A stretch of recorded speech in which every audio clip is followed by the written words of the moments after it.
it's going to work. It should be preview, connect streaming software to go live. I've done that. We should be good. It says we're live. I don't see the preview happening. Oh, there it is. We're live on Instagram. Well, holy bagoli. I'll act like I took some part of that, Victor. I did not. You did great. You're in moral support here. Where's my buttons? This is the one. How much time do I have left on this SD card?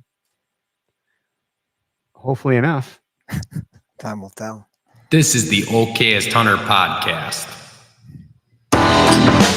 Never pass on shooter bucks, because that's just meat in the freezer. It's your tag, you hunt how you want. This is Okayest Hunter.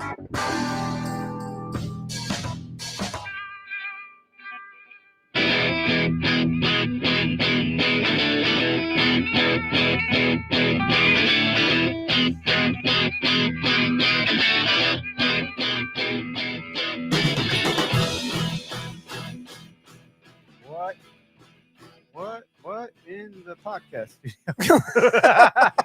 I just never know what's going to come out of my own mouth. Your face is like, whoa.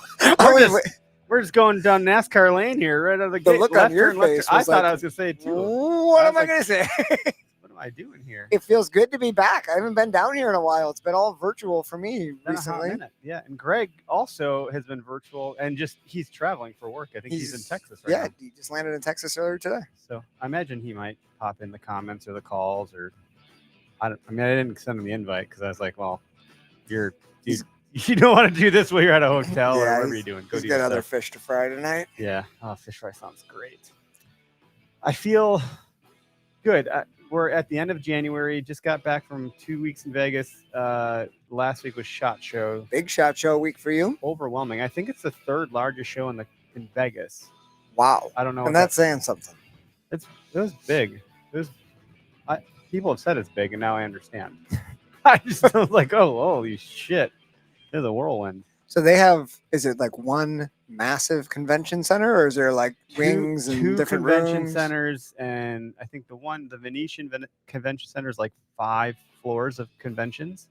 Holy shit. And all very large, like, and then you got to go across this bridge across the road, and you get to what's it called? Caesar's Forum. And then there's a bunch more conventions or conference. I don't want to call them conferences, but colossal in there too.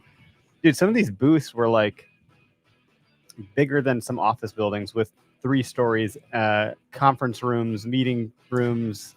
I was just like, what?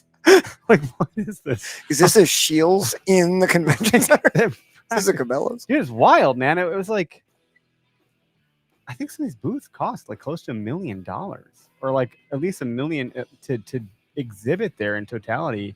It's stupid. Wow. How much? I think it said the revenue that SHOT brought to Vegas's economy was like $88 million for those couple of days.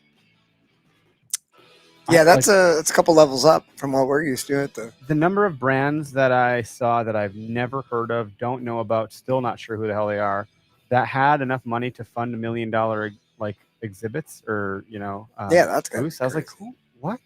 Where is this coming Where is from? this? Like, what is happening?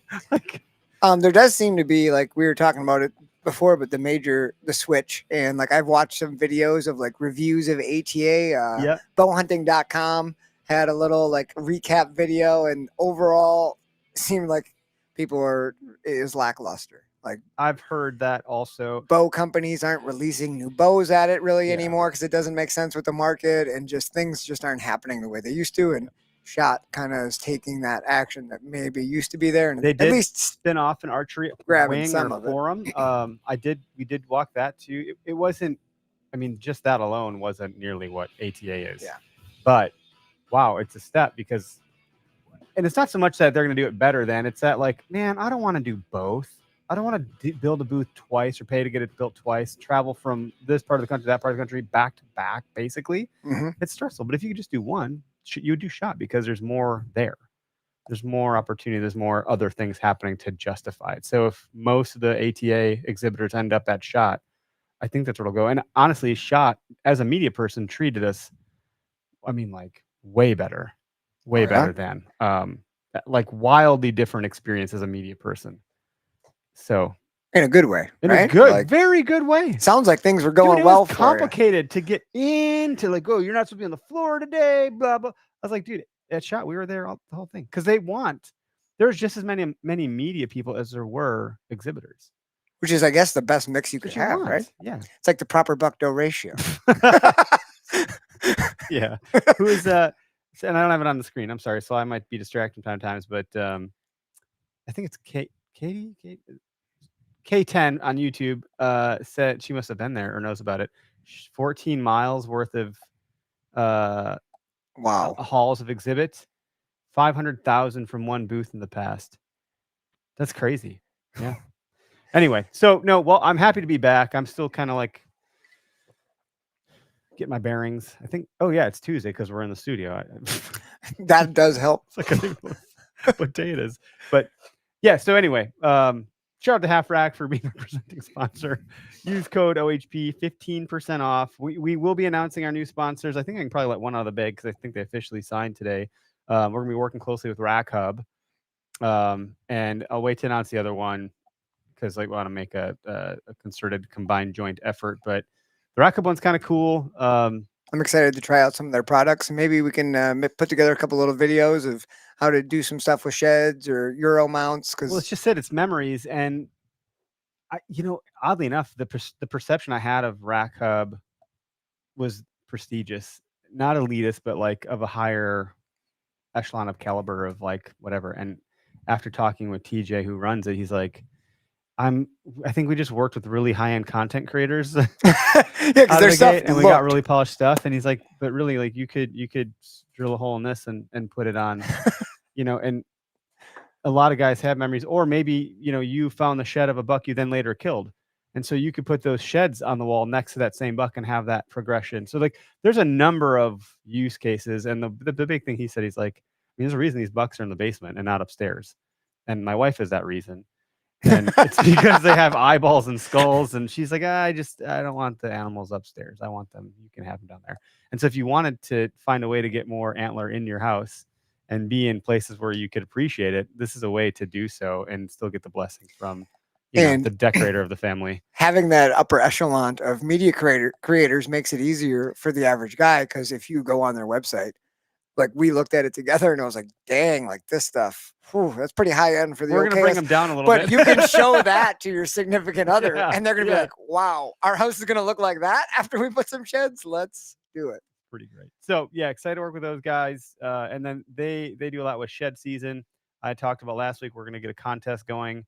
It'll have something to do with finding the smallest sheds in the field for the duration. So look for more to come there. I think it'll be a fun collab. We've never really participated in the shed rally scene. Mm-hmm. This will be our way to do so, and I think an engaging way. I mean, you can't. The working class guys, Kurt and them, they say you can't trip into a 150, and they say about like you're not going to just. Well, into it. You can trip over a 150 when you're shed hunting, but you can't trip over an OKS antler. Yeah, this is tough. The little ones, the best. The roles are reversed. Yeah, I think. Anyway, Latitude has launched a number of new like products and such in lieu of like ATA. So be on the lookout for those guys with things. I think they got to work on some inventory stuff. I'm just gonna fix this. It's not charging. Oh no! Come on now! Don't be mean to me. Nope. And I put out a postseason video on YouTube because people are like, how do these Carbon Series speed sticks work? In the rain, how is the standoff distance from the tree? Are they loud? How do they stack? And I went through all that stuff, and I just can't say enough good things about it. It's almost like when people become a saddle hunter, they don't shut the hell up about it, or like go on a keto diet, or they're in CrossFit. It's like that same camp. I'm like that with just the sticks. It's like, what's the hardest part of running 5 marathons? Fitting it into every conversation. Yes. It's kind of the same thing. That's the hardest part about hunting the Latitude sticks, not talking about them. I just bring them with me where I could, because they're light enough. I'm pretty much, you know me, I'm a bit more particular with some of my stuff, and I like what I like. And we got the sticks, and I was super grateful to get them. But I was like, these will be great backups, or like, when my kids get older. And then we played with them, and I took them on a few hunts, and they went with me on every hunt the rest of the season after I used them. That's awesome. So I was even using them late season. You were hard selling your butt in now. Yeah, for sure. That's cool. Kodo HP over there too, save you some money. And Spartan Forge, I talked with Bill today. I can't speak to it too much other than like there's some shit coming down the pike. I can't have any specifics. Hopefully, and I know how dev goes, it takes time. So you might say, hey, it's gonna be ready in a week or two, and it might be a month. It's just how that kind of stuff works. And it's gonna be dropping for beta folks first. So anyone that was in the first run of beta when they first launch everything, they're gonna get their hands on this new piece of technology that they're deploying. And I've never seen anything like it. I literally have never seen anything even like it at all. You got a demo today when you talked to Bill? Did you get to see a little bit? Bill was like sneak peek. He was like the nerdiest I've ever seen him, which is saying a lot because he's pretty nerdy anyways. And I don't mean that in a bad way. You could just tell that he was super, super excited about it. And I was like, it's just really cool. It's something for us as outdoorsmen, hunters that like will serve us in a way that nothing else can. I'll tell you more later. You more. Yeah, I won't tell it on a thing, but just boy, if you're not in their free version, go get the free version, go download it, kick the tires. If you want to use our code OHP, it'll save you 20% for your annual subscription, but you have to go redeem that on the website first. And then when you open the app, you'll be good to go. Which I think is how everyone does it. I think OnX does the same shit. You got to redeem that shit on the website first. I just think there's a separation between like app and billing and Apple Pay and all that jazz. I'm learning more about that as we finish up our app for the Outland stuff. Which brings me to my topic a little bit today, which is, and phone lines are open. So I do want to say, if you want to call in, I want to talk about public land hunting. And I don't even know what that means yet. I don't have like a way to steer this conversation out of the gate other than when the genesis of OK as Hunter, it used to be Where to Hunt. And the tagline of the show was the public land, what the fuck was it? The podcast for public land hunting enthusiasts. Yes. And it was all centered around an application that allowed hunters to define or like see what the access, what am I trying to say? Identify where occupied and unoccupied land based on other active users. When you were going into a place, your idea was like, is there a bunch of other guys already hunting here, or is this a place where I'm not going to run into anybody? Very cool idea for kind of figuring out occupancy. Had some cool features for a minute there. Like if another hunter, you would set a perimeter. You would say, okay, alert me if another hunter gets within a radius of, 100 yards from me or 200 yards from me. And it would vibrate. You'd pull it up and it'd say, refresh your app. A new hunter is in your area. Boom, refresh. There's a new dot. And I'm like, I don't know who this person is. There's literally another hunter here now. Holy cow. Somebody's doing a deer drive for me. Get ready. It was really neat. And the thing I was trying to solve then was access. I got tired of doing the red flashlight game or the whistle on the tree stand or getting busted by someone else or me feeling like I was the one busting someone else's hunt. Like I'd pull up, there's cars there. I'm like, damn it, I know they're back here, but I don't know where. I mean, I've literally walked over sleeping bodies on the way to the stand before. That to me is the worst feeling, is like when you say you got limited amount of time running out after work and like you have one place you can get in, it's just going to work out. Yep. And you pull up, and it was like the hunt you filmed with Jace, right? One of the first we'll see how it goes. And you're like, as long as there's not a truck there, we'll be good. If there is a guy there, and then you pull up and sure as hell there's a guy there. And that feeling of like, I don't think I'm gonna bother anybody, but as soon as you get the whistle, and I've got it before, right? Somebody whistles and all of a sudden you're like, it's like that is worse than bumping a deer. Like I just feel like, gosh, I just ruined somebody's plan. Yeah. Like I just met it's the worst feeling ever. I hate it. Yeah. The one time I brought my wife Holly with me, we walked into a public property during a pack ram. So I thought it was in good shape because it's pre-COVID, like when the NFL was still strong and people didn't think the games were fixed or whatever was going on. I don't know. And I was like, well, I don't care. I'm going to go hunt. And we got to this property and we walked in. I'm like, let's go over here. And got whistled at. Go over here. There's someone on the other edge of the field. I'm like, Jesus Christ. I can't find anywhere to sit. And I'm like with my wife, I'm like, this is how it always is. I'm like, yeah. Well, if they had my app, and it was in beta testing, then I was like, there must have been 400 people on the app in beta. And I was like, but it wasn't working, and the real version wasn't updating properly, so no one else could see it. Anyone else was buying. So they're like, this app's probably a piece of shit. I look on the back end. I was like, there's 400 people in here now that can't see each other. Then I was like freaking out. I was like going on with my dev team, like, you gotta fix this shit. This is ludicrous. Like, I can't believe it. I was so excited to see that it was actually being used, but then I was like equally pissed that no one's getting the experience they're supposed to get. So that app has been deprecated. It was built on shitty servers in a shitty way. With I didn't know what I was doing. Just straight up didn't have a clue. I just want to get a product out there and see what happens. So we got 70,000 downloads on it, and it was like a thing for half a minute there. And then I just stopped paying to keep it relevant because you had to keep investing to keep it relevant with the new phones that are getting released and all that stuff. So it's being rebuilt. It's about to be like, I think within the next week or two, I might be able to have everyone that, might be in a close circle of me to try it out. Cool. You have to download a thing called, I think it's called Expo, which is a way to get the code on your phone in a native way without having to put it into the app stores. So it's kind of like some of the product called Test Flight that Apple uses.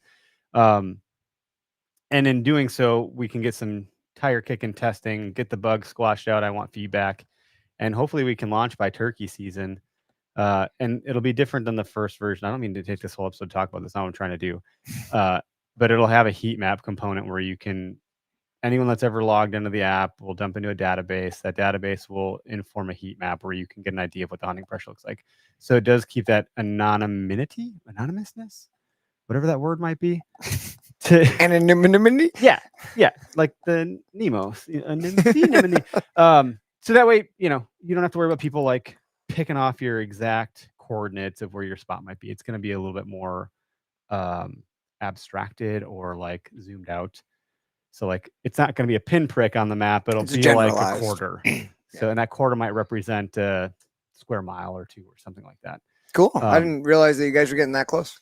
Yeah, it's been Joe who does that is the one working everything, and until it's done, I don't have much of a job to do. I'm a marketer. I'm like, I don't have a product to market yet.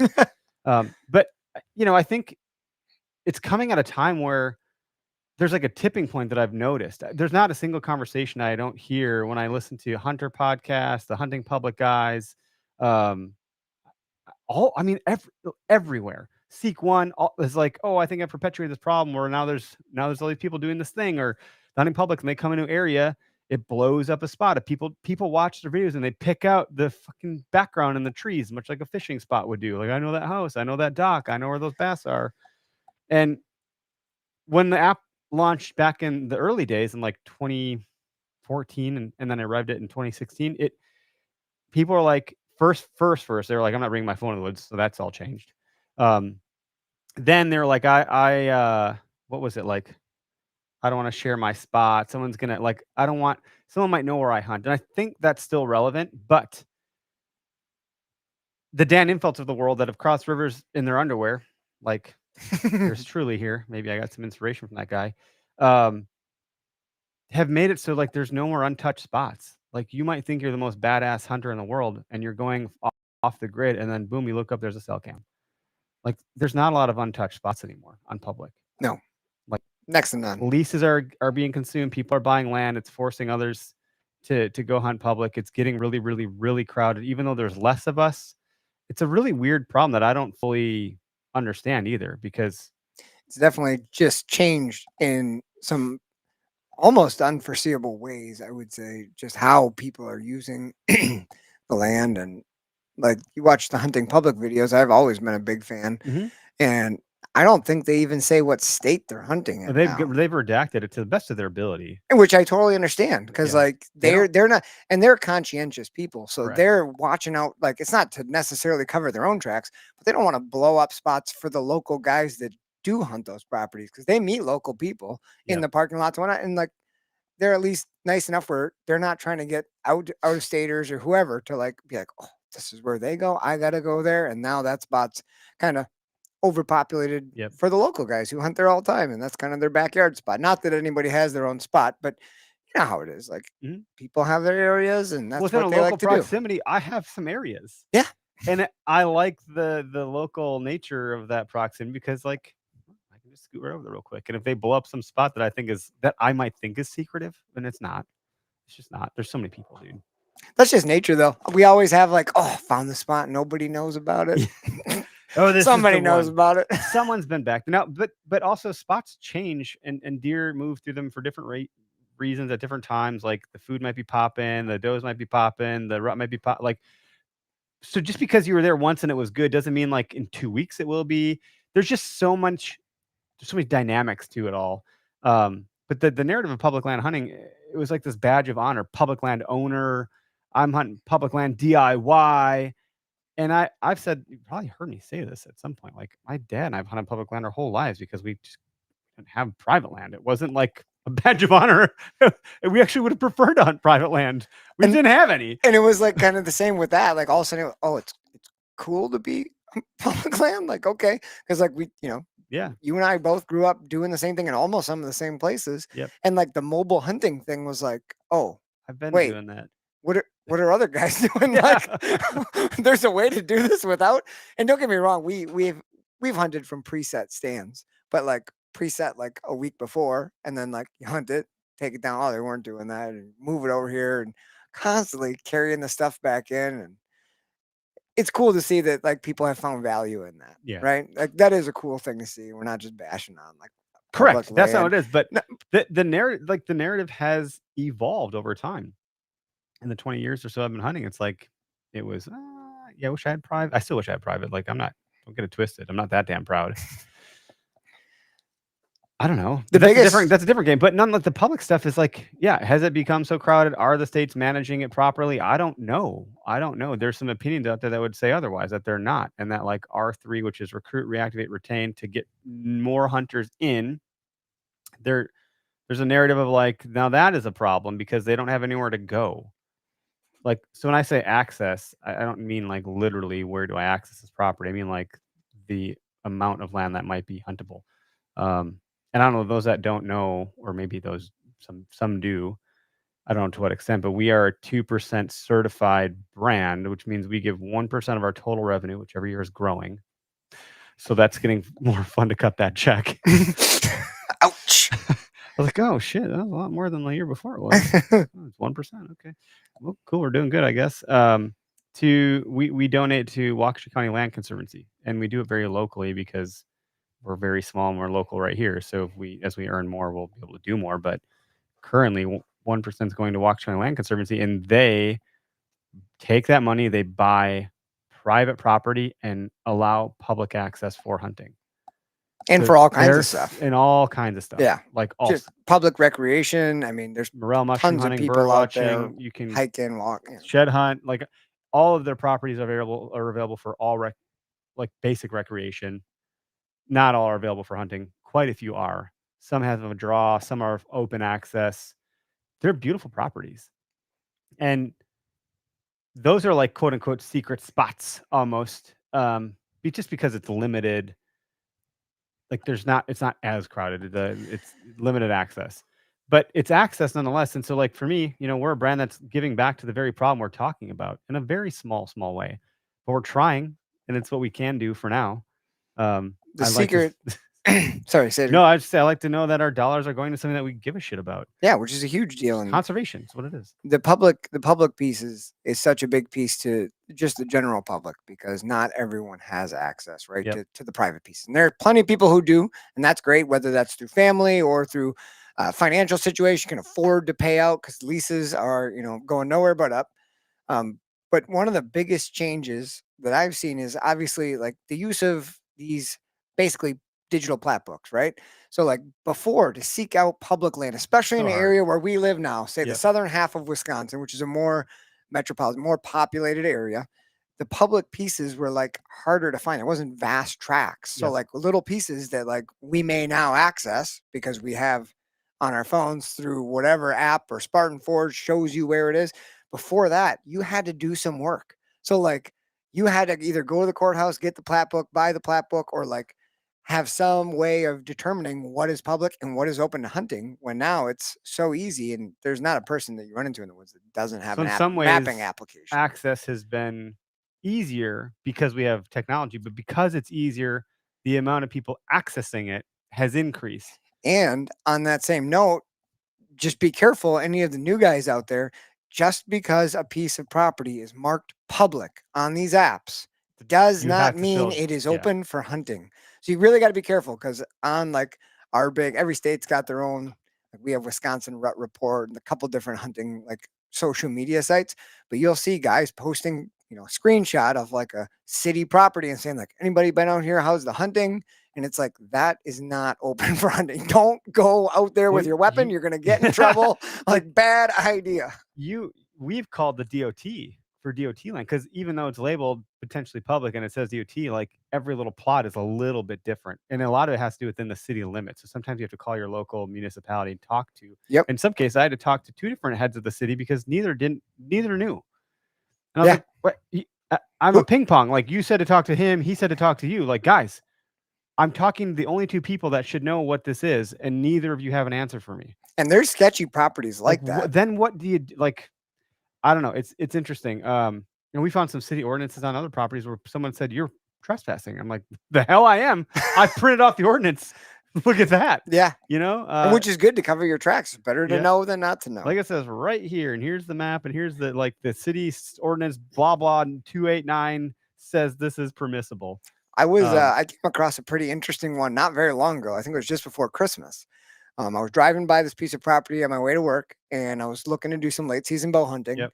And it's public on the map, but it said like what it was labeled at was not like county land. It wasn't city. It was some kind of government land, but it was a big chunk of land. So I had to figure out if they allow hunting here.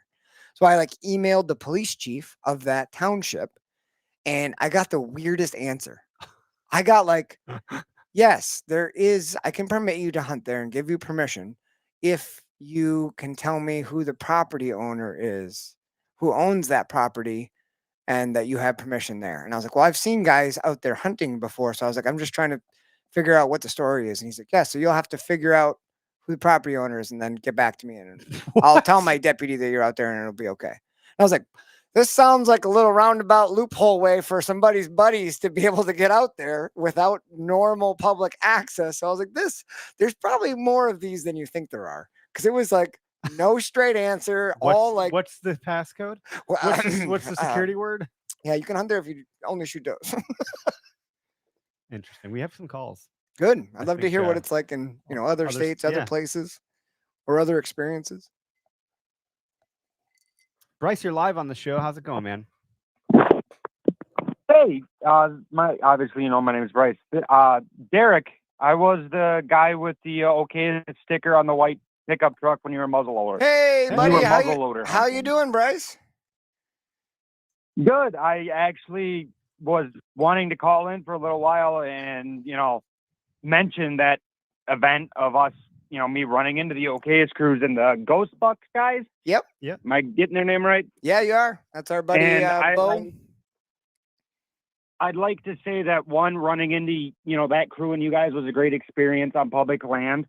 I've had a lot of experiences where running into hunters on public land, they'll ask me, questions and stuff like that. And I think it's our job as hunters. It's obviously not our spot. It's public land, and us ourselves as hunters want other people to have success as well and share the land. So while I was out there, we had another pheasant hunter come up to us, and they were like, well, have you been seeing any birds? So we gave him some areas where we were seeing birds, and we sat around for about 10 minutes, strategizing how we can hunt together as well. That's awesome. So you didn't tell him, no, we've seen 0 birds. Just kidding. No, that's fantastic. No, I didn't tell him, oh no, we saw no birds. There's no birds here. Go away. People do that. But that is, and if that guy had a positive experience and then shot birds, like that is the kind of positivity, like I think that goes further and far beyond the reaches of any social media bullshit. Like that is the best exemplar of being a good hunter in our community, lifting others up, like above your own needs. Like if that person had a little kid with them, of course you'd point in the right direction. Why wouldn't you treat them the same way if they didn't have as long as they weren't a dick? I knew these were going to be good guys right away. We pulled up and I saw my tag, my hunt sticker, and I was like, yep. All right. Somebody knows what's up. Awesome. Yeah. Yeah, I had the OK Fisher sticker on that same truck. So are you going to that icebreaker that they have this weekend? I'm hoping the ice is safe. Yes, me and my friend will be attending that if the ice is safe.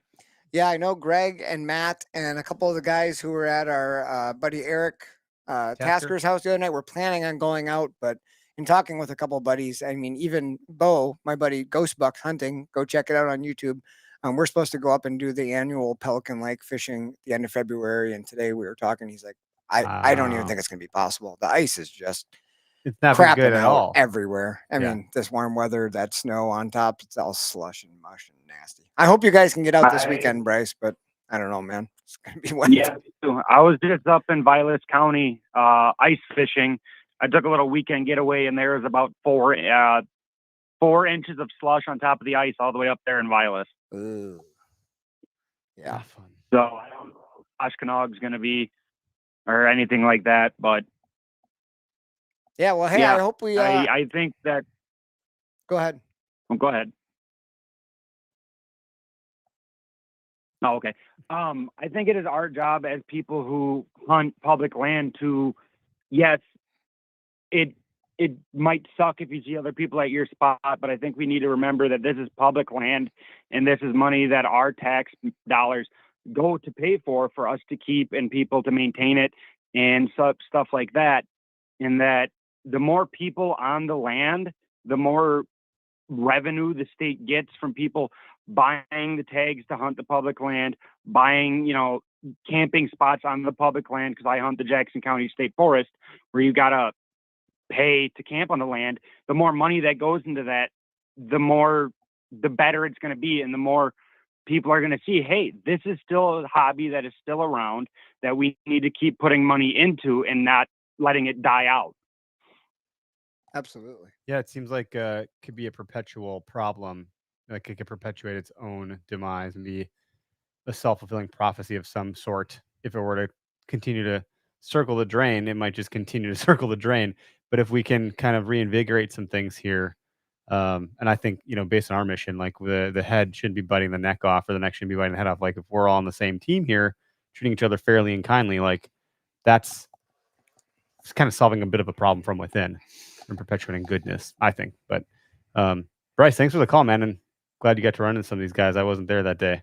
Hopefully we bump into you again, buddy. Yeah. Hey, I'll be hunting that land either Sunday or something like that, chasing some rabbits. Awesome. Good luck to you. I won't be out there, but good luck to you, man. Thanks. Have a good day. You too. All right. Bye, Bryce. Got I know this guy. Will Bowen, one of our hey content creators for the editorial. How you doing, Will? How's it going, guys? I can't believe it's taking me this long to call in. I'm glad we got you. To do that. I'm glad we got you, buddy. How you doing? Yeah, pretty good. I was listening live, and I heard y'all talking about public land, and I was like, oh, my God, that's basically my life, especially here in the next few months coming turkey season. So, yeah, I mean, where y'all are doing a great job and a great job of talking about it. So I'm excited to see what y'all got going on. And where are you out of? Is it Arkansas? I'm from Arkansas originally, but I live in southeast Missouri now. But I go back and forth all the time. So I hunt Arkansas just as much as Missouri. Okay, so I wasn't completely wrong. You weren't too far off. Talk about what is it like down there? Believe it or not, I hold a lifetime license in Arkansas, even though I live in Missouri. So I'm technically a hunting resident of 2 states. So I lucked out on that before I moved. Why not? That's great. Yeah, hell yeah, way to do it, man. I know. But no, I hunt public land in Missouri, Arkansas, Oklahoma, hopefully Wisconsin in the next couple of years. I've been trying to bounce around and go see some different places, and pretty well public land has been the only reason that I've been able to do that efficiently and cost effectively. So, well, when you come up here, we'll feed you bourbon and bring you on the radio here. We'll get you in the studio when you come to Wisconsin. Yeah, absolutely. I'd love to come up. You'll just have to kind of point me in the direction of some public land toms. Hey, happy to do so. I will be the first to share, but I would say I'd be the last person you want to get spots from. So I take, it's a little, I'll give you my spots. And you're like, oh, cool. I'm getting from the OK's Hunter. Woohoo. But tell me, like, so I don't know how long you've been listening, but like, we're talking about public land as we know it from the our proximity being from Wisconsin. I know Derek's hunted Illinois and such, but What about down by you? Does that narrative play out similarly down south where you're at?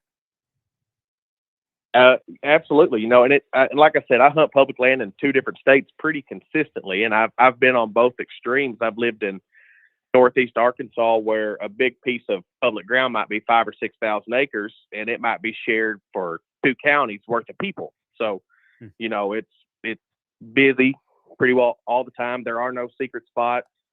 Weekday hunting is what gets you by. And then I've lived in Missouri the last couple of years, where I live amongst the Mark Twain National Forest.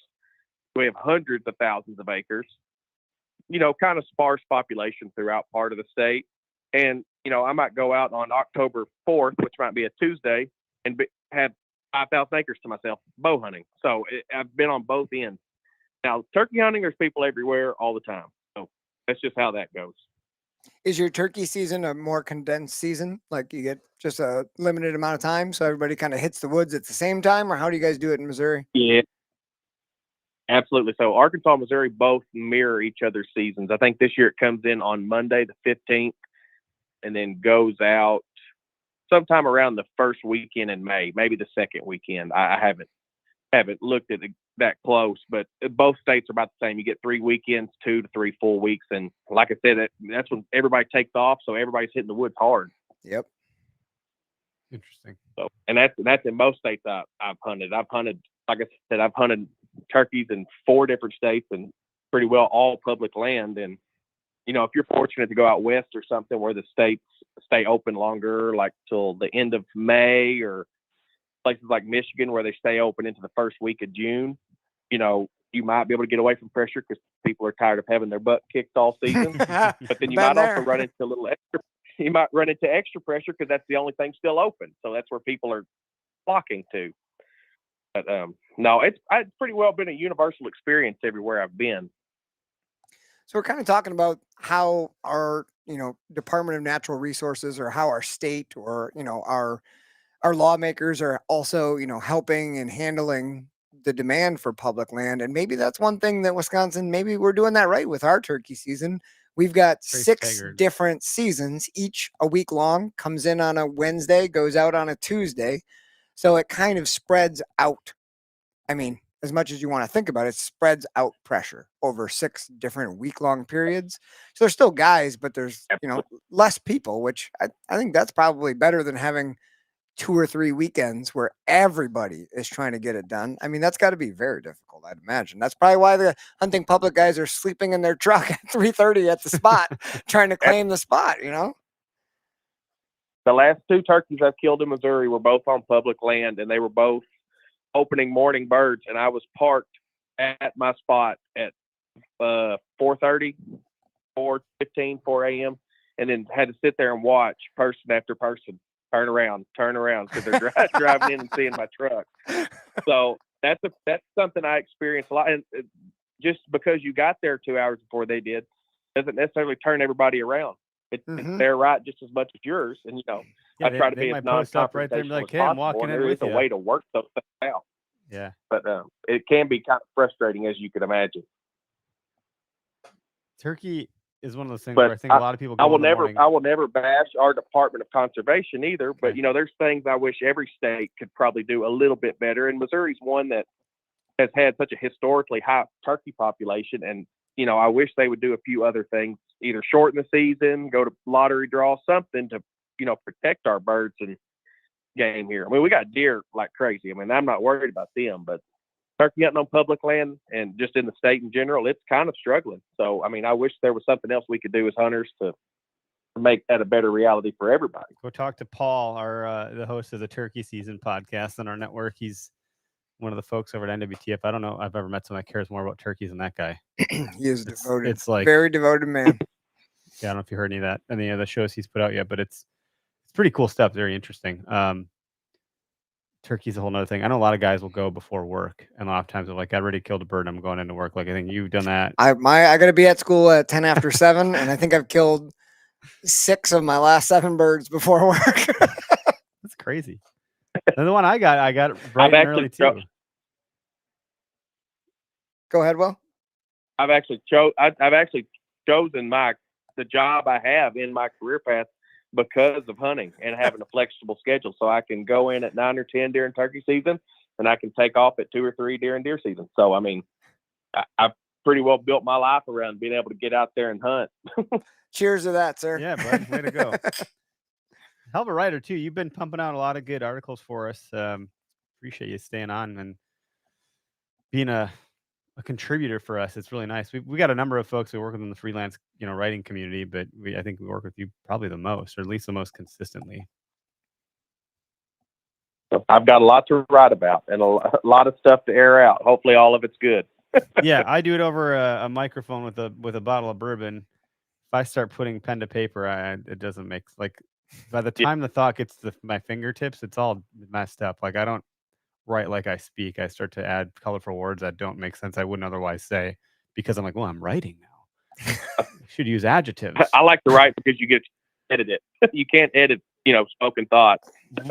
This is true. We are aware of that one. That. We're aware of that every Tuesday. We're live. we're reminded very abruptly.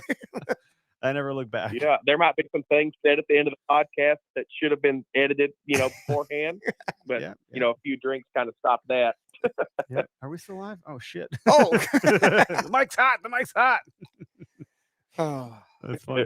Well, thanks for the call, man. It's good to hear another alternative perspective from a different part of the country on the topic. Absolutely. Y'all keep up the good work, and I hope to hear from you soon. All right. Thanks a lot, brother. Have a good night. Y'all. The other thing that's happening, so another guy I talked with at the I'd shot, who I've known for a number of years now. He was a guest when we were back in the Where to Hunt days. Nick DeCastro, who runs a company called Land Trust. Land Trust is an interesting name for the company because it's actually a term you use when there's a land trust. Mm-hmm. So the fact that's the name of the company is interesting, but it's essentially like a day lease where, like, he's getting public access from private landowners that are monetizing that access through recreation, primarily, hunting. So if I go landtrust.com or renttohunt.com or Private Acre or Outdoor Access, or there's so many of these companies. There's a bunch of them. There really are. Each kind of speak to their own geographic market. So like Rent a Hunt is a Wisconsin-based company. I don't know if they're still around or not. A lot of these companies had a hard time with their business model because of insurance, because the company has to carry insurance to cover the landowner and the recreator. And a lot of insurance policies change their legal stuff, and then it kind of effed those companies out of their business. Like, they couldn't actually run it then. And I think there's some nuances that I'm not a lawyer. I just know about this stuff because the app had me playing very closely with a lot of those companies because we flirted with an acquisition to one of those types of companies. And that's a really cool thing, because if you can't afford a full-on lease, maybe you open up one of these apps or web apps or whatever, and you find, oh, there's a property, 10 miles away. For $100, I can go hunt it this week, and I will be the only person on that property. And bonus, it's normally private property. And you can almost stake claim to that for a whole season if you want to shell out $1,000, which is probably still cheaper than a full-on lease for a 40-acre or something like that. Yeah, depending on the property. If it looks good. And a lot of times they're just like an Airbnb or a Vrbo or whatever. They're trying to find ways to promote their property. Like, we offer this, we accommodate that, we have warm towel. I don't know, whatever the hell, right? Like, they'll upsell. So they'll actually, but we have trail cams. Towel. Here's Sign me up. here's the pictures of the bucks that are on my property. Here's the sheds I found this season. And they're like promoting it. So there's a lot of, the Spartan Forwards, the OnX's and the HuntWise and the Hunt Stand and all these platforms that have created those digital plot books, so to speak, that have mitigated our ability to access public land to some degree. It's made it a lot easier. You don't have to go to the library to get a plat book or the county. Could if you wanted to. Unnecessary. Is it necessary? No. It's unnecessary. No, but I like it. But so then you have this other technology that just pops up. It's like people are constantly trying to use technology to solve our problems. I mean, I'm trying to do something similar. I don't know if the app that we're building is going to work at all. I fundamentally believe it will, but I'm one dude with one perspective. So I've yet to have someone challenge me in a way that makes me not believe that it'll work in some way. I think it's going to be a relief valve and help disperse people, much like the turkey season disperses people. I think the app that you're talking about is probably now more prevalent than ever, You know what I mean? I think more prevalent now, more needed now, more desired now than it was in 2014. I think so. You know what I mean? I think I was a little too early for my time. You were just an innovator, and you were just thinking, did you plan COVID? Was that part of your ploy to get this? If we could have launched then, we could have the public land. Yeah. It's hard, dude. App development's a total pain in the ass. And if you don't have a good revenue model, like, good fucking luck. It's just not going to work because you can't self-sustain. I mean, unless maybe you have deep enough pockets, but I didn't to sustain the economics of that. That's why I died on the vine. So the next one has some things that can make it profitable and something like that, right, is going to pay big dividends to smaller areas, more densely populated areas with smaller pieces of public. Anything around here, that's going to make a world of difference. And then, like, we were just talking to Will, and Will was talking about like Mark Twain National Forest, hundreds of thousands of acres. Well, Wisconsin, we're blessed. We got a lot of public land. We do. And where we grew up hunting, right, like northern Wisconsin, north of Highway 64, we have national forests with tens of thousands and thousands of acres. And as we were just talking about before this podcast, there's a new bill that has Go ahead if you want to. Well, no, I'd love to tee it up for you because you were the one who brought it up.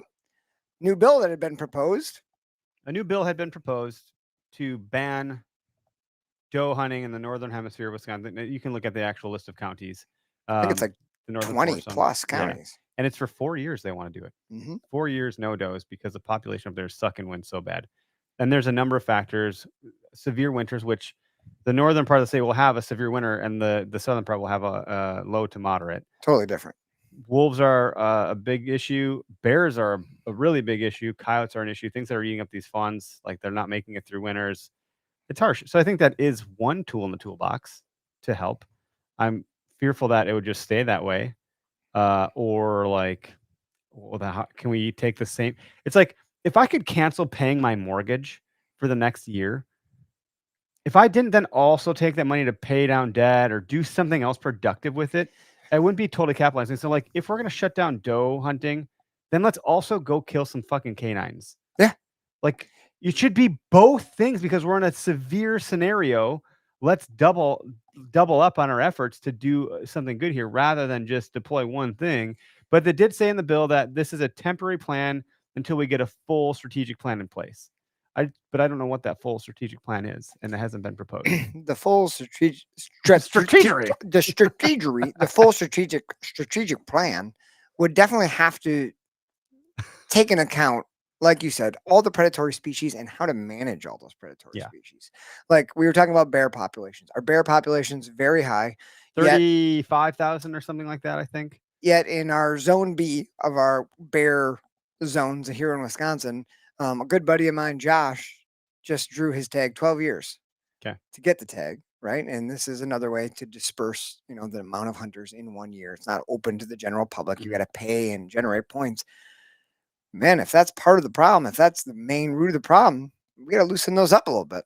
Like we have to manage those resources. It's a shame that the northern half of our state is home to the vast majority of public land in Wisconsin, yet the population of deer is so down that we have to talk about eliminating opportunities for the general public for 4 years to try to somehow reinvigorate the population, the hunting. Like that's a damn shame. And like we gotta figure that out. If the DNR, if the biology department doesn't have a plan, we gotta be working on that. And I'm sure they are. But like this is important. We've got to figure this out. And I don't know if the bill will get passed or not. I don't know how likely it is that it will. Yeah, it hasn't passed. It's just been proposed. There's going to be a lot of visceral opinions of people that are either closest or far from it, or think they have an opinion. Then don't even get me started on the people that are like, I think some of the comments on the news articles I was seeing getting posted on social were like, don't you hunters eat enough? Maybe we shouldn't be killing anything. And I'm like, shut up, Karen. Like, get out of here. So I don't know how, because like those people are invited to go to those same hearings as well. They're part of the population of the public that pays for the taxes. Like you're going to be up against those yahoos just as much as you are the ones that are like, Yahoo! I'm not for this. I am for this. There's going to be a lot of opinions floating around and it's going to get weird for a minute. It always does. I've been to just like even local municipality meetings for like punching through a street in our neighborhood and it was fucking cuckoo. Oh yeah. Like, I'm like, they come out of the woodwork. Dude, I mean, like, you're my neighbor? What's out of the woodwork? Wild. And so this will do something similar. I'm sure of it. And I would not want to be in that room. maybe I would be, but I And don't know. everybody's got opinions, right? And you're allowed to have them. And it's okay. On this or that, and how we should manage this and that. But hopefully they have a larger picture to present at this to be like, yes, we're doing this as a stopgap. Meanwhile, Yes. we're formulating other plans that we're going to have to be able to present in the next year. So 2 years in, we'll have a better, more robust plan. And some of those things may include, predation and so forth. Like they're going to have to come up with wildlife biologists have to come up with something that's, scientifically sound, that's going to work, that's strategic, but like from the average person's viewpoint, right? Like, I know plenty of people who hunt up there. I've hunted up there. You have hunted there. And the population is definitely down. Like deer numbers, the further north you go, the worse it gets. By like 30%. And that's even the deer kill has been dropped like 28%. That's what I mean. Sorry. The kill which is huge. Down, unbelievable. Over a quarter. That's wild. But like just driving up there in the last 10 years, I would say, any little town, like the deer are concentrated around town. And a lot of people are saying, it's due to, bird feeders and, food sources, which could very possibly be. But it's also where predators don't want to be, is in people's backyards, right? Like bears bears like bird feeders and stuff, wolves, like the deer are seeking refuge, I think, from the predators, right? They're birthing their fawns in people's yards behind the shed to try to keep them away from the things that are doing them harm, which right now, the people who live at the house, it's the damn bear out there who's smelling in the spring and going and eating a whole bunch of fawns. Yep, that's just my unscientific. No, I think that's a observation. Interesting. I like that. One of the questions that came through, and you might know this. I don't know it. And if Greg were here, he probably would know. Was there any limit on doe tags in that area? Yes. So they've been limited. I mean, they have a certain quota that they put out, and each unit, like a couple of years ago, they broke down the state into, it used to be by county, then they broke them up by like management units. So there would be like a northern forest in one county, but like the southern half had ag land. So that was like southern farmland zone. So they've tried to like break it up in a way that they can manage the population more efficiently, which is great. And that's a good idea. And I think they've given out, it's not been a ton. It's not unlimited. Like each person got one. Some of the counties maybe had like 3,500 antlerless tags that they gave out. How many of those are getting filled are obviously down 28%. Okay. But yeah, they weren't crazy high numbers. I don't know it off the top of my head, but I know that these counties aren't giving out tons and tons of antlerless tags. This next comment I can't take seriously. It's a doozy. Viagra laced deer food drop from plains equals more deer.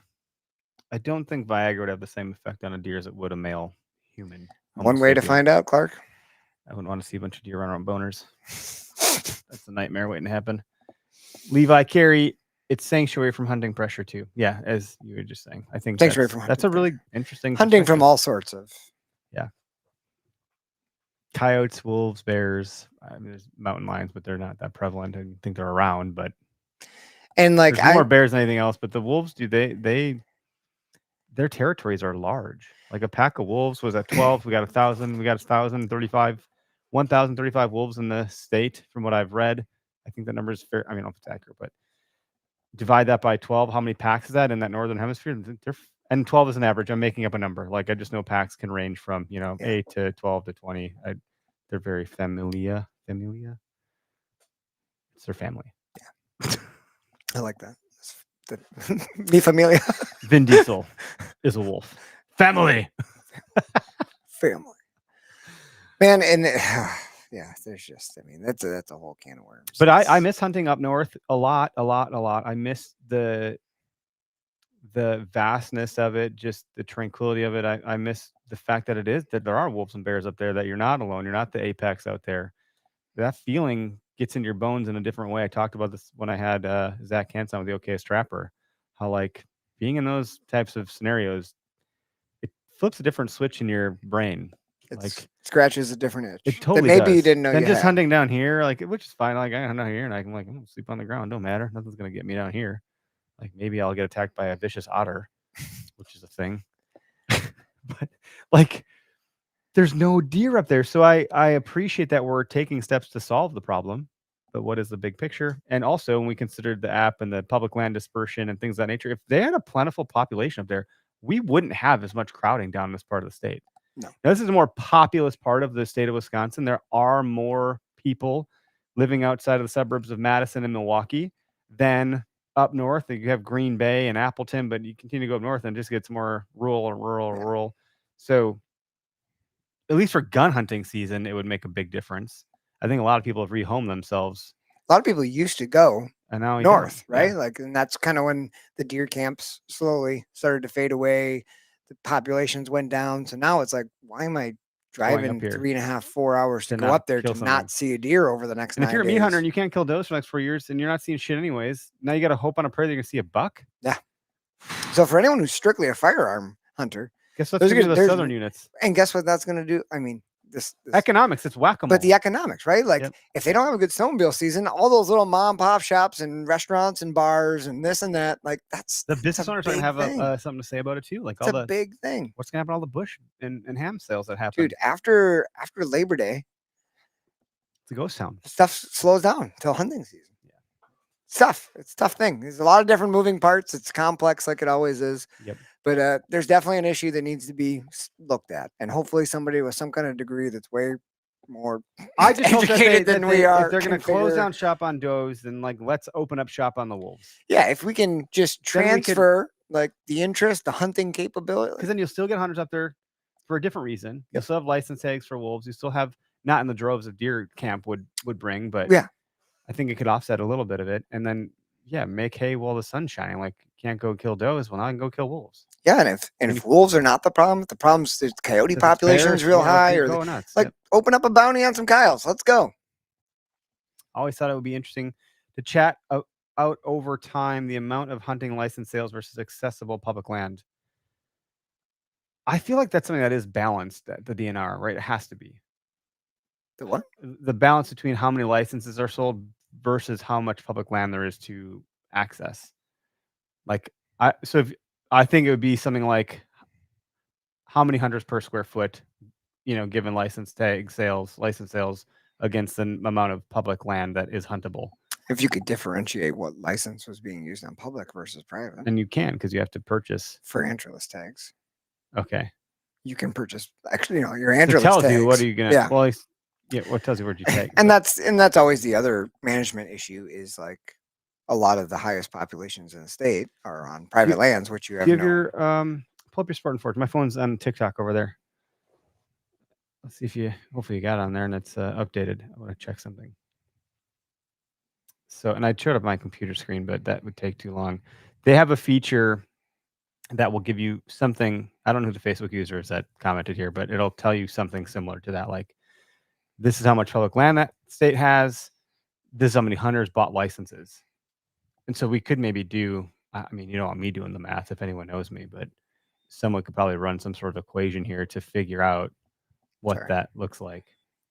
I might be able to just log in on my computer and share my screen. That'll be easier for all the other people in the audience. Log in. If I know my login information off the top of my head. Hold on, we're going here. Looks like I might. Oh. Log in. I might beat you. You're gonna beat me. I'm gonna win, bitch.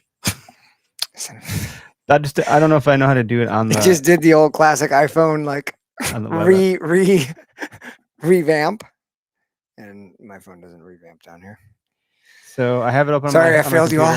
That's okay. So I wanted to see. I don't want to zoom in too much here, people. Holy cow! There is. I just don't know. I can do it on my phone. I don't know if I can do it on here or not. We were talking before about using, different apps about like checking for public land and then making sure it's accessible to hunting. I would say don't be afraid to like reach out to these municipalities or public, whatever they are, like townships, counties, and ask, because I was in a situation earlier this fall where I was preparing for a hunt, and I emailed a small municipality about some publicly owned land and asked if it was open for archery hunting. Yep. And they said no, but that's being proposed to open this up. So email back in a couple months because next season it may be open. And I was like, dang, if it's the first season that it's open, I sure would like to be one of the first people to get on there and do a little hunting. Oh, yeah, dude. Because that's gonna be a dynamite spot. So No, I'm not going to tell you what property that was, so get out of here because that's for me to know and you to find out. But never hurts to ask. I can't. There might be a way to do this on your phone. On your phone. There might be a way to do it on the computer, but I can't figure it out right now. But there is a way to do it on the phone. So if you're in there on your phone and you're looking at a certain property, it'll tell you all those stats for that state. It'll tell you this. Oh yeah, yeah. Tags were sold. I've seen that before. I just don't know how to get to it on the computer. I was hoping I could figure it out real quick to answer that question, but another reason I guess to go use Spartan Forge and check it out and make sure you're using it on your phone for that purpose. Otherwise, the computers.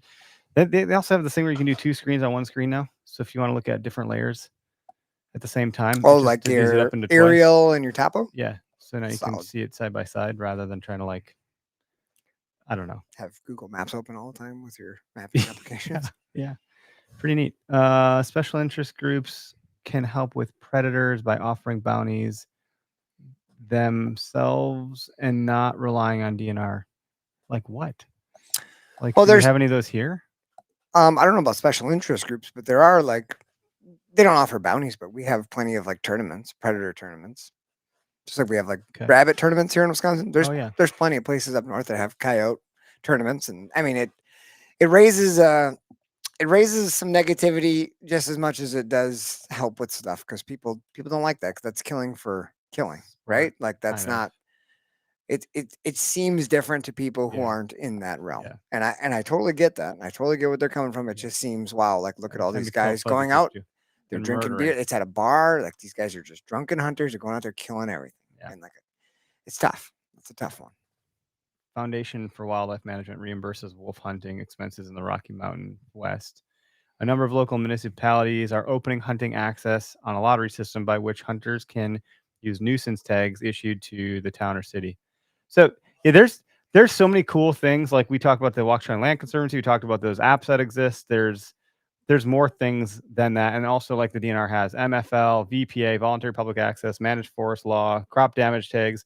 There are a lot of different ways. You can get a little creative here. You got to do some exploration research in your own state, township, area, so forth to figure out. We have a lot of county parks and state parks open up hunting and have different regulations. We on a state park with guns. A lot of that's lottery or sign in or get drawn for a special Anytime hunt. There's a lottery or draw, I personally enjoy it because it's less hunters on one property that have that public access. So at least you've mitigated yourself from the masses. And you're already anything that's difficult that you're like, I don't want to do that.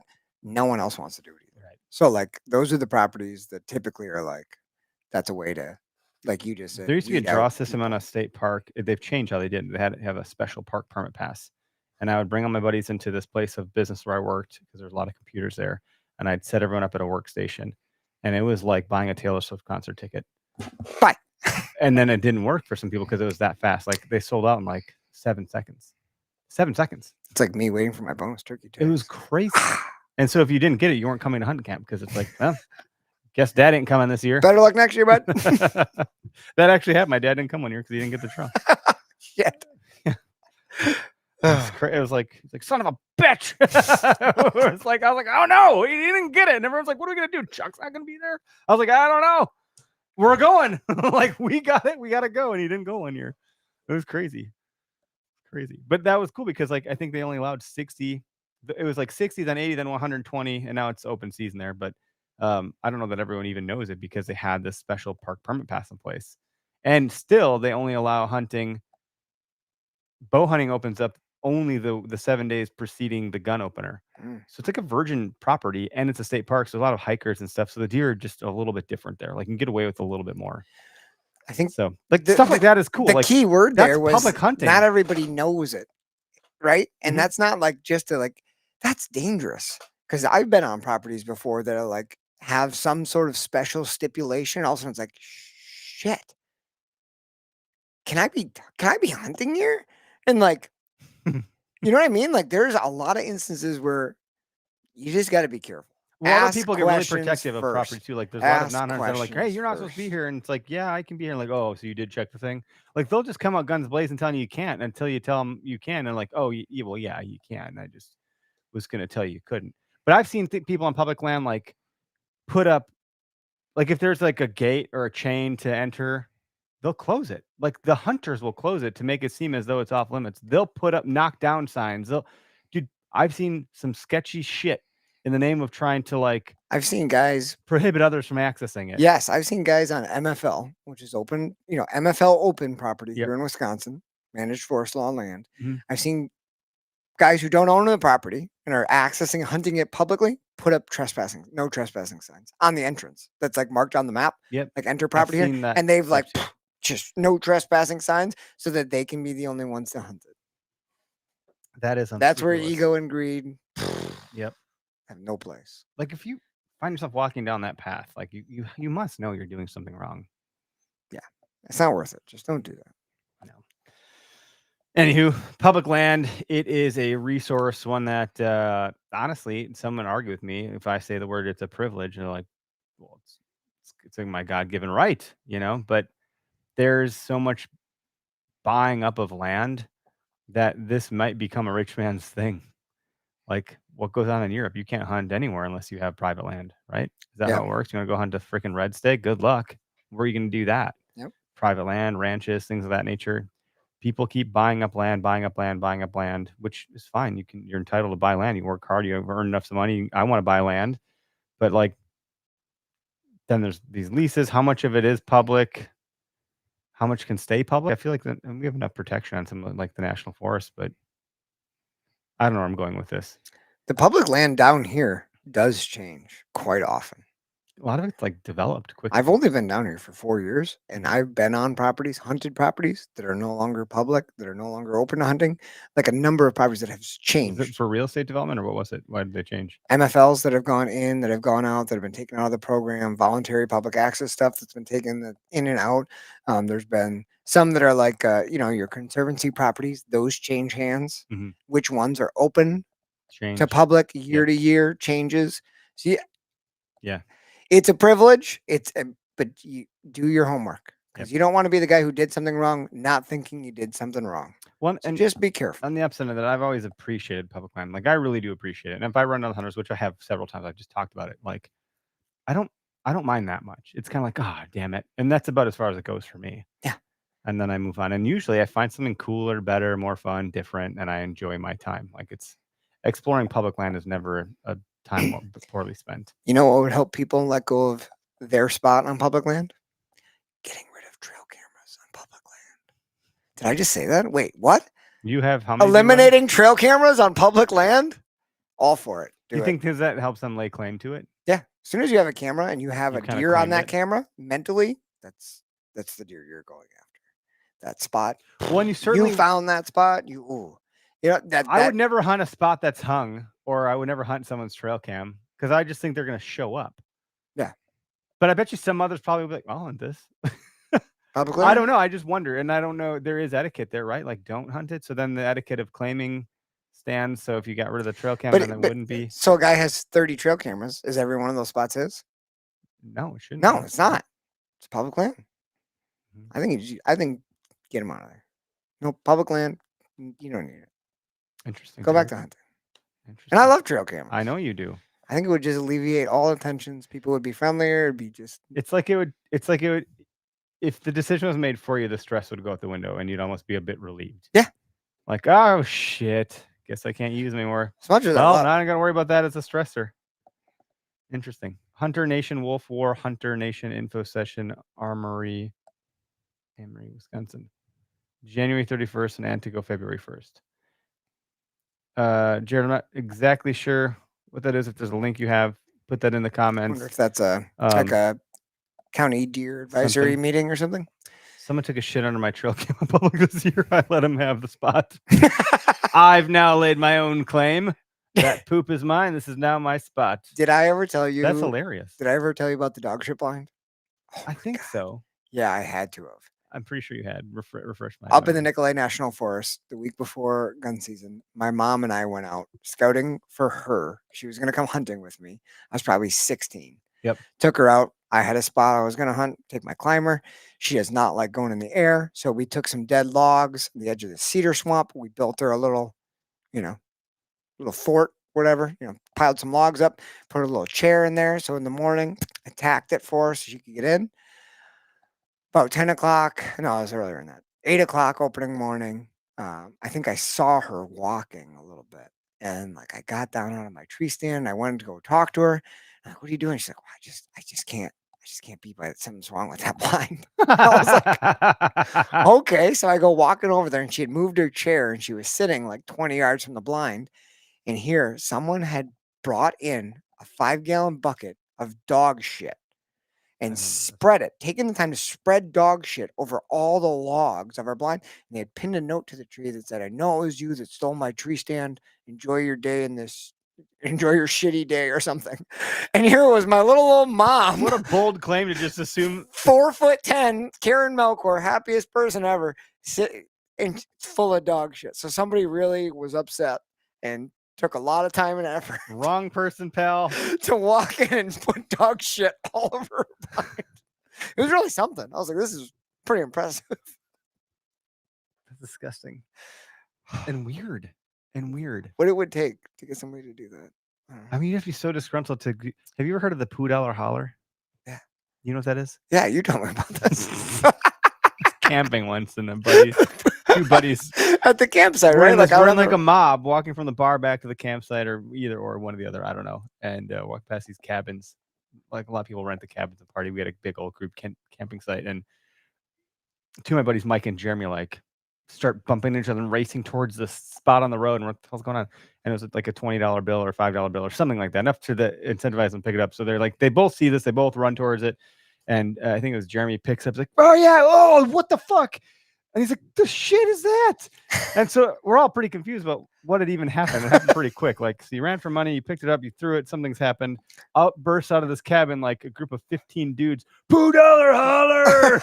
They were going around sticking dog shit on dollar bills and 20s and trying to get people to pick up dog shit bills. So then we were like, that's pretty funny. Let's do that too.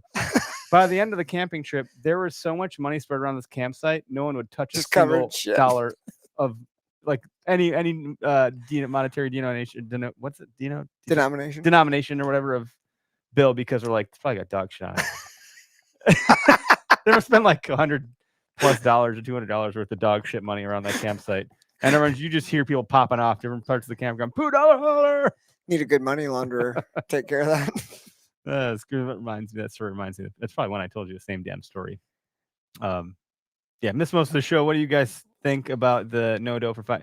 So Nicholas, we talked about that for a little bit there. You're gonna want to go back and listen in podcast land. Not for sure thing yet, but there, yeah, we did discuss it a little bit. We had laid down some sort of opinion on it, but I don't know. Is public land disappearing? Are people happy? Are they not? I love public land. I probably always will, just because it means a lot to me. I don't know. It's just I have to public land. It's so fun to explore. Some properties are pretty vast. Yeah, I think you said it best when you were like, when you came and hunted that property that I took you out on, where I saw Bryce earlier this season. Yeah. And it's like, man, I think that the only reason I like this because it probably just reminds me of up north. It's just the only vast stuff. You know what I mean? Like, yeah, you can trudge along for a long time. It's really hard to pick up sign on that and make sense of it. And I was like, I'm over my skis on this property trying to kill a big buck. Speaking of over your ski, I took the skis out on that property. That was a mistake. Oh yeah, what'd you do? The bootleg thing. I went late season hunting, and there was so much damn snow here. There's a pile of snow. I don't know how much you guys had around here. You cross country skied to your spot. I've cross country skied late season before into spots. It works great. I don't have snowshoes. Snowshoes seem to be more work anyway because you got to raise it up, and like my hips just get so tired. Yeah. And I had the spot I wanted to go. Of course, I'm an idiot, so it's pretty far. So I cross country ski. I got a big backpack with my saddle stuff in it, my outdoor clothes, my warm clothes. And I ski back in there. Everything's going pretty good. I jumped some deer on the way. I'm like, oh, it's good. There's some deer in here. Late season, it's always good to have some deer. So they're either there or they're not. So I'm pretty excited. And all the trees here, you guys had like a wetter snow in the beginning. So all the trees are kind of bent over with the heavy snow and they're like iced to the ground. So the woods I wanted to go into, I couldn't even get in because all the trees, I'm on my skis. I can't get through there. So I'm like trying to navigate through this brushy stuff and I tipped over and it's deep snow. So I tipped over. So I'm like trying to push yourself up. You're pushing down through 14, 16 inches of snow. I get myself back up, brush myself off. My skis have sunk down in the snow. I'm like, I can go to this other spot. So I start skiing and I'm trying to turn my right ski. I can't control it. Cross country skis clip in the front of your boot to the ski. Your heel comes up so you can glide. But like I'm not on a trail. I'm trying to fucking go through the powder. And I can't get my ski to go up. I can't get it to go right or left. I'm like, what the hell is going on? Like lift my foot up out of the snow. Feels loose, but everything looks okay. Well, the sole of my freaking cross country ski boot, where the clip is attached to this, has ripped completely off from when I fell. The ski must have been flat. My boot rips off, and I have like gaiters on, to keep the snow out of my pants. And the strap that goes around the bottom of my boot is the only thing holding my damn boot Oh my god. to the ski. So I'm like, well, this is not going to work. So I pulled a gear tie, one of those, orange gear ties. Yeah, those are great. Put it around the toe of my boot and ended up skiing to another spot and going hunting anyway. The bottom of my boot fell completely off. I lost it in the snow, so I hiked it back. Oh my gosh. Saw $3. Hey, there you go. That was a good hunt. Yeah, it's an okay hunter move for sure. Just terrible. Anytime you can make a hunt marching like through modality of like biking, skiing, canoeing, it just adds to the adventure. It's just fun. I love it. That's a cool story, man. Even though it's a total goofball thing, what are you gonna do? You can't control that. Totally. Yeah, that's great. Well, thanks for coming in the studio this week. It's glad to have you back here. And I know it'll be a minute before I get you back in again. But hopefully Greg will be back next week. I don't actually know. I don't remember what his schedule is for next week. Yeah. Anyway, thanks for the calls, folks, and have a good night. We'll catch you next week. Yeah, see you later.